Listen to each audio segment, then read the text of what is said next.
परिचय। छात्रों, इन संख्याओं को देखा? ये पूर्ण संख्याएं हैं। अब इन संख्याओं को देखो, ये ऋणात्मक संख्याएं हैं। लेकिन हम उन संख्याओं के उस बड़े समूह को क्या कहेंगे जिसमें पूर्ण संख्याएं और उसकी सभी ऋणात्मक संख्याएं भी हों? जी हाँ, उन संख्याओं को पूर्णांक कहते हैं। आइए पूर्णांकों के बारे में और विस्तार से जानें। उद्देश्य। इस पाठ के अंत में आप निम्न करने में सक्षम हो जाएंगे: पूर्णांक को परिभाषित करना, पूर्णांक के गुणधर्म बताना और पूर्णांक की संक्रियाओं को बताना। पूर्णांकों का गुणधर्म। छात्रों, यदि हम दो पूर्ण संख्याओं को जोड़ें तो योग क्या होगा? आइए देखें। रोहन के पास 6 गेंदें हैं। उसके मित्र सोहन के पास 5 गेंदें हैं। उनके पास कुल मिलाकर कितनी गेंदें हैं? जी हाँ, उनके पास कुल 11 गेंदें हैं। इस उदाहरण से हम देख सकते हैं कि दो पूर्ण संख्याओं का जोड़ भी एक पूर्ण संख्या होती है। हम देख सकते हैं कि पूर्णांक का जोड़ पूर्णांक ही प्रदान करता है। अतः पूर्णांक योग संक्रिया के नियम के सापेक्ष संवृत्त होते हैं। रीना को देखो, उसके पास 5 चॉकलेट्स हैं। यदि वो 3 चॉकलेट्स अपने भाई को दे देती है तो उसके पास अब कितनी चॉकलेट बचेगी? जी हाँ, आप सही हैं। उसके पास 2 चॉकलेट्स बचेंगी। इस उदाहरण से हमने देखा कि दो पूर्णांकों का व्यवकलन भी एक पूर्णांक होता है। अतः पूर्णांक व्यवकलन की संक्रिया के नियम के सापेक्ष संवृत्त होते हैं। सामान्य तौर पर किन्हीं भी दो पूर्णांकों को a और b के लिए a जमा b एक पूर्णांक होता है। इसी प्रकार किसी भी दो पूर्णांकों a और b के लिए a घटा b एक पूर्णांक होता है। पूर्णांकों का गुणधर्म। आइए अब एक दूसरे गुणधर्म को जानें। यह क्रम विनिमेयता का गुण है। यह 10 रुपए का नोट है। यदि हम इसमें 2 रुपए का एक सिक्का जोड़ दें तो हमें 12 रुपए प्राप्त होंगे। अब 2 रुपए का एक सिक्का लीजिए और इसमें 10 रुपए का एक नोट जोड़िए। हमें पुनः 12 रुपए ही प्राप्त होंगे। या हम इसे 10 जमा 2 बराबर 12 के रूप में लिख सकते हैं और 2 जमा 10 बराबर 12 भी। दोनों ही स्थितियों में उत्तर समान रहेगा। इसका अर्थ है कि पूर्णांकों को किसी भी क्रम में जोड़ा जा सकता है। अतः पूर्णांकों का योग क्रम विनिमेयता के नियम का पालन करता है। साधारणतः किन्हीं दो पूर्णांकों a और b के लिए हम कह सकते हैं कि a जमा b बराबर है b जमा a के। पूर्णांकों का गुणधर्म।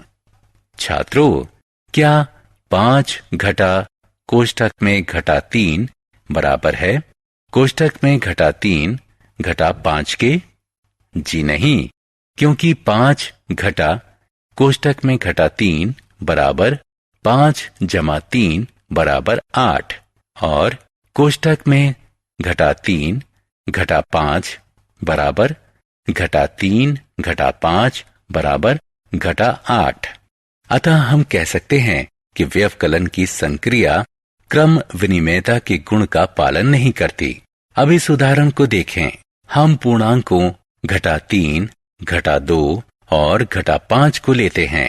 कोष्ठक में घटा 5 जमा कोष्ठक में घटा 3 जमा कोष्ठक में घटा 2 और कोष्ठक में घटा 5 जमा कोष्ठक में घटा 3 जमा कोष्ठक में घटा 2 को देखिए।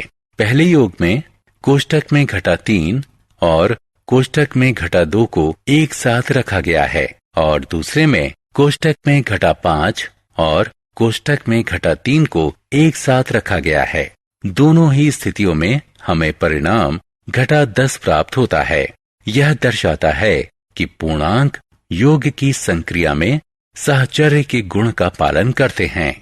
साधारणता किसी भी पूर्णांक a, b और c के लिए हम कह सकते हैं कि a जमा कोष्ठक में b जमा c बराबर कोष्ठक में a जमा b जमा c के। योज्य तत्समक। योज्य तत्समक। जब हम शून्य को किसी पूर्ण संख्या से जोड़ते हैं तो हमें वही पूर्ण संख्या प्राप्त होती है।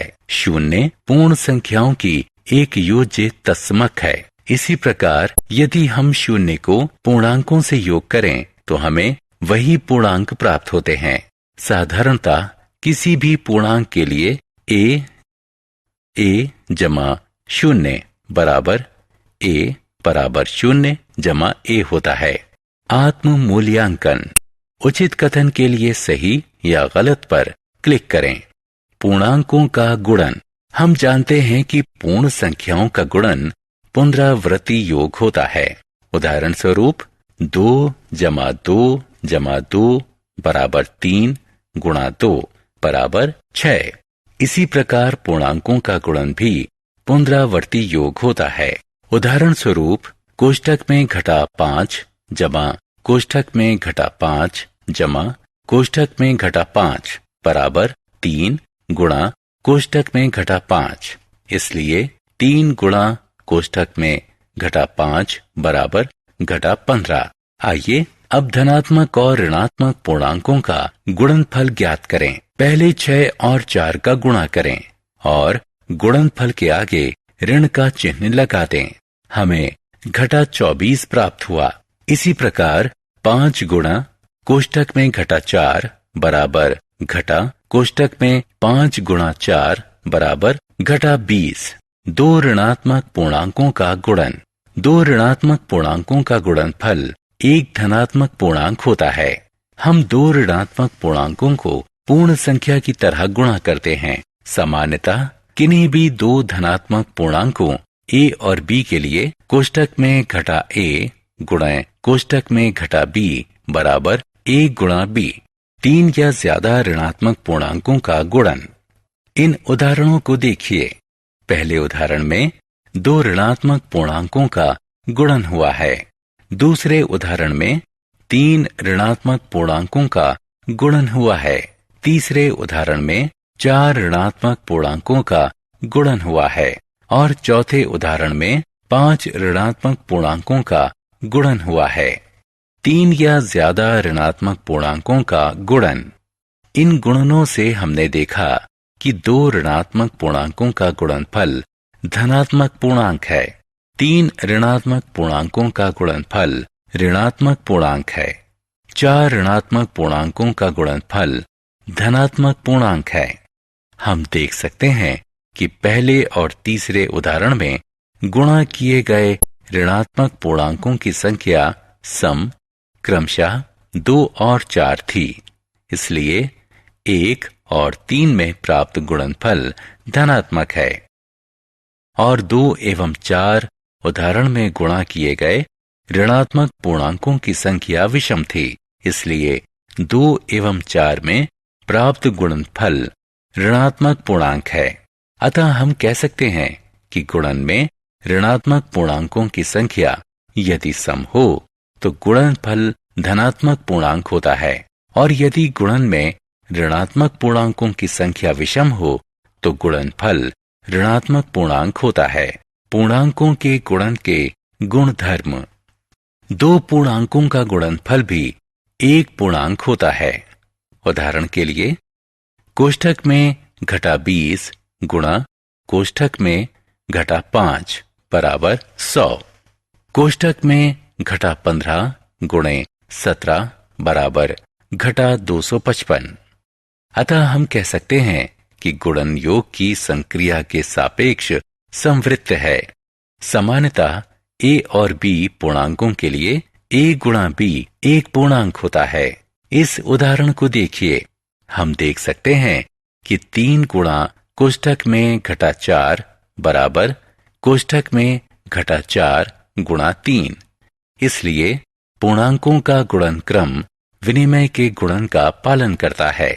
सामान्यतः किन्हीं दो पूर्णांकों a और b के लिए a गुणा b बराबर b गुणा a, ऋणात्मक पूर्णांक और शून्य का गुणनफल शून्य होता है।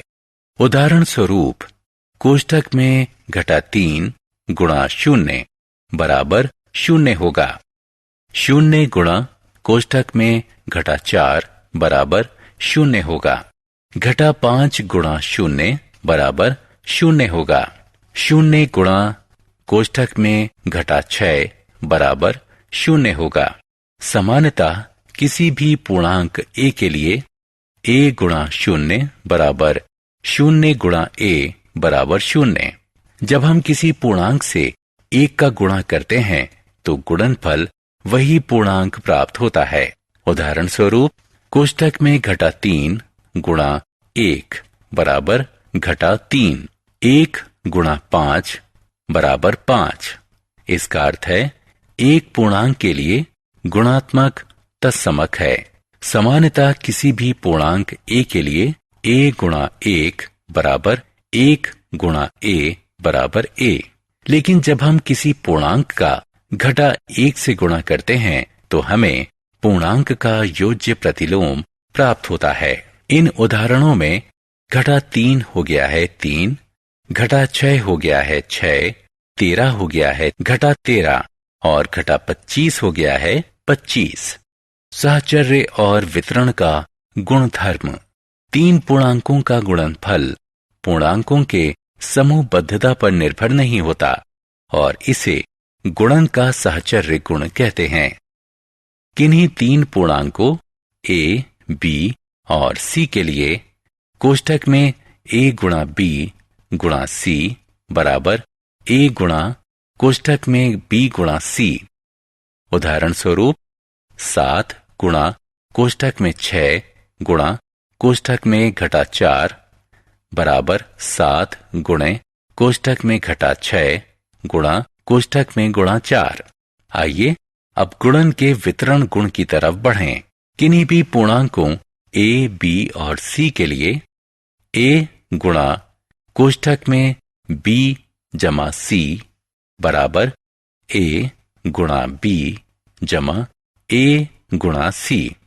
उदाहरण स्वरूप कोष्ठक में घटा 2 गुणा कोष्ठक में 3 जमा 5 बराबर कोष्ठक में घटा 2 गुणा 3 जमा कोष्ठक में घटा 2 गुणे 8। इसी प्रकार 3 पूर्णांकों a, b और c के लिए a गुणा कोष्ठक में b घटा c बराबर a गुणा b घटा a गुणा c। उदाहरण स्वरूप 4 गुणा 3 घटा 8 कोष्ठक में बराबर 4 गुणा 3 घटा 4 गुणा 8। मूल्यांकन। सही या गलत पर क्लिक करें। भाग। हम जानते हैं कि भाग गुणन की व्युत्क्रम संक्रिया है क्योंकि 3 गुणा 5 बराबर 15, इसलिए 15 भाग 5 बराबर 3 और 15 भाग 3 बराबर 5। जब हम ऋणात्मक पूर्णांक को एक धनात्मक पूर्णांक से भाग देते हैं तो हम उनका भाग पूर्ण संख्याओं की तरह करते हैं और उनके भागफल के आगे एक चिन्ह लगा देते हैं। इस प्रकार हमें एक ऋणात्मक पूर्णांक प्राप्त होता है। सामान्यतः किन्हीं 2 धनात्मक पूर्णांकों a और b के लिए a भाग कोष्ठक में घटा b बराबर कोष्ठक में घटा a भाग b, जहां p 0 के बराबर नहीं है। भाग का गुणधर्म। भाग क्रम विनिमय के गुण का पालन नहीं करता। उदाहरण स्वरूप कोष्ठक में घटा 8 बटा कोष्ठक में घटा 4, कोष्ठक में घटा 4 बटे कोष्ठक में घटा 8 के बराबर नहीं है। 0 द्वारा किसी पूर्णांक में भाग देना अर्थहीन है और 0 को 0 के अतिरिक्त अन्य किसी पूर्णांक से भाग देने पर भागफल 0 आता है। किसी भी पूर्णांक को 1 से भाग देने पर भागफल वही पूर्णांक होता है। उदाहरण स्वरूप कोष्ठक में घटा 8 बटा 1 बराबर है कोष्टक में घटा 8 के। कोष्टक में घटा 11 बटा 1 बराबर है कोष्टक में घटा 11 के। किंतु किसी पूर्णांक को घटा 1 से भाग दिया जाए तो गुणनफल वही पूर्णांक नहीं होगा। उदाहरण स्वरूप घटा 8 कोष्टक में बटा कोष्टक में घटा 1 बराबर है 8 के। 11 बटा कोष्टक में ऋण 1 कोष्टक में घटा 1 बराबर है घटा 11 के। सारांश। हमने जो कुछ सीखा है उसे संक्षेप में दोहराएं। पूर्णांक संख्याओं का सबसे बड़ा संचयन है जो पूर्ण संख्याओं और उसकी ऋणात्मक संख्याओं के योग से बनता है। यदि a और b पूर्णांक हैं तो a जमा b और a घटा b भी पूर्णांक होंगे। यदि a और b कोई पूर्णांक हैं तो सभी पूर्णांकों a और b के लिए a जमा b बराबर b जमा a होगा। यदि a, b और c कोई पूर्णांक हैं तो सभी पूर्णांकों a, b और c के लिए a जमा b जमा c बराबर a जमा कोष्ठक में b जमा c होगा और c के लिए कोष्ठक में a जमा b जमा c बराबर a जमा कोष्ठक में b जमा c होगा। पूर्णांक शून्य के योग के सापेक्ष तस्मक है, यानी सभी पूर्णांकों a के लिए a जमा शून्य बराबर शून्य जमा a बराबर a है। एक धनात्मक और एक ऋणात्मक पूर्णांक का गुणनफल ऋणात्मक और एक दो ऋणात्मक पूर्णांकों का गुणनफल धनात्मक होता है। गुणन में ऋणात्मक पूर्णांकों की संख्या यदि सम हो तो गुणनफल धनात्मक पूर्णांक होता है और यदि गुणन में ऋणात्मक पूर्णांकों की संख्या विषम हो तो गुणनफल ऋणात्मक पूर्णांक होता है। यदि a और b पूर्णांक हैं तो a गुणा b भी एक पूर्णांक है। यदि a और b पूर्णांक हैं तो a गुणा b बराबर b गुणा a के। पूर्णांक एक पूर्णांकों के लिए गुणज इकाई है, यानी किसी पूर्णांक a के लिए 1 गुणा a बराबर a गुणा 1 बराबर a है। यदि a, b और c पूर्णांक हैं तो कोष्ठक में a गुणा b गुणा c बराबर a गुणा कोष्ठक में b गुणा c। यदि a, b और c पूर्णांक हैं तो किन्हीं भी पूर्णांकों a, b और c के लिए a गुणा कोष्ठक में b जमा c बराबर a गुणा b जमा a गुणा c है।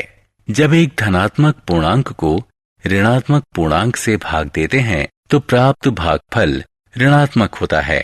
इसके ठीक उलट भी सही होता है। एक ऋणात्मक पूर्णांक का किसी ऋणात्मक पूर्णांक से भाग देने पर प्राप्त भागफल एक धनात्मक पूर्णांक होता है।